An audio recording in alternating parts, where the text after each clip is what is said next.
स्नान करने से क्या लाभ, जबकि मन की मैल न जाए। मीन सदा जल में बसत, बार बार के धोई बास न जाए। तमाम स्थान हैं तीर्थ धाम, मानव स्नान करता है, एक से बढ़कर धाम हैं, अनेक तीर्थ हैं।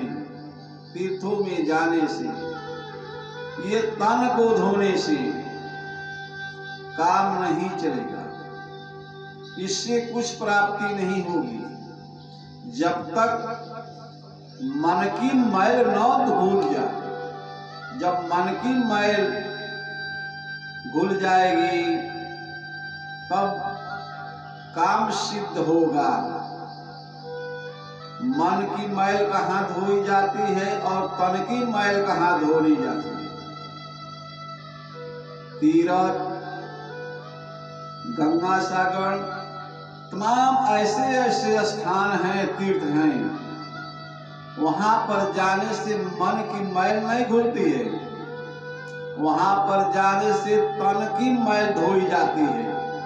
तो तन की मैल धोने से भगवान की प्राप्ति नहीं होती है।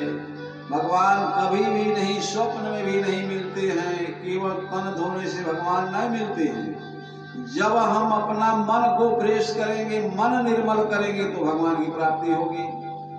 तो तीर्थों में जाने से शरीर पवित्र होती है, तन की मैल धोई जाती है, मन की मैल नहीं धोई जाती है। जब मन की मैल भूल जाती है तो भगवान की प्राप्ति हो जाती है। तो मन की मैल कहाँ घुलती है? कह रहे हैं, अरे मुद मंगलमय संत समाजो, जो जग जंगम तीरथ राजो। राम भक्ति जहाँ सुर सरिधारा, सरस ही ब्रह्म विचार प्रचारा।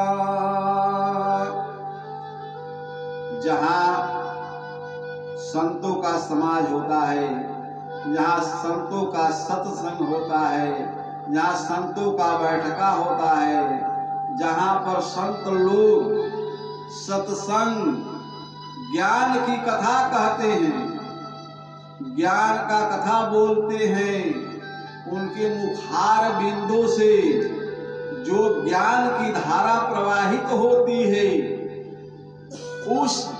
उस गंगा जी में जिन्होंने अपने मन को पवित्र किया, वह धो लिया। जब मैल छूट जाती है, मैल निकल जाती है, तो भगवान की प्राप्ति होती है। तो मन को धोने के लिए संत समाज में जाना होगा, संतों के साथ रहना होगा, जहाँ संतों के मुखार बिंदु से ज्ञान का गंगा बहती है। जहाँ ज्ञान की गंगा बहती है, ज्ञान की धारा बहती है, उस धारा में जब हम स्नान करेंगे तो मेरे मन की मैल दूर हो जाएगी। तो कह रहे हैं, जब मन की मैल दूर होती है, जब मन निर्मल होता है, तो प्रभु मिल जाते हैं, सब कुछ मिल जाता है। निर्मल मन जन सो मोहि पावा, निर्मल मन जन सो मोहि पावा, मोहि कपट छल छिद्र न भावा। प्रभु जी कह रहे हैं, निर्मल मन जन सो मोहि पावा। जिसका मन निर्मल हो जाता है, मन का विकार दूर हो जाते हैं, मन में विकार नहीं रहता है, प्रभु कह रहे हैं वही जन मुझसे मिलता है, मैं उसी से मैं मिलता हूँ। तो जब निर्मल मन हो जाता है तो भगवान प्राप्त हो जाते हैं। सब कुछ सुलभ हो जाता है, सब कुछ मिल जाता है।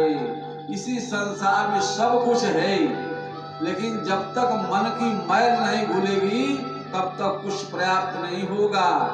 कह रहे हैं सकल पदार्थ यही जग माही, सकल पदार्थ यही जग माही, करम ही नर पावत नाही।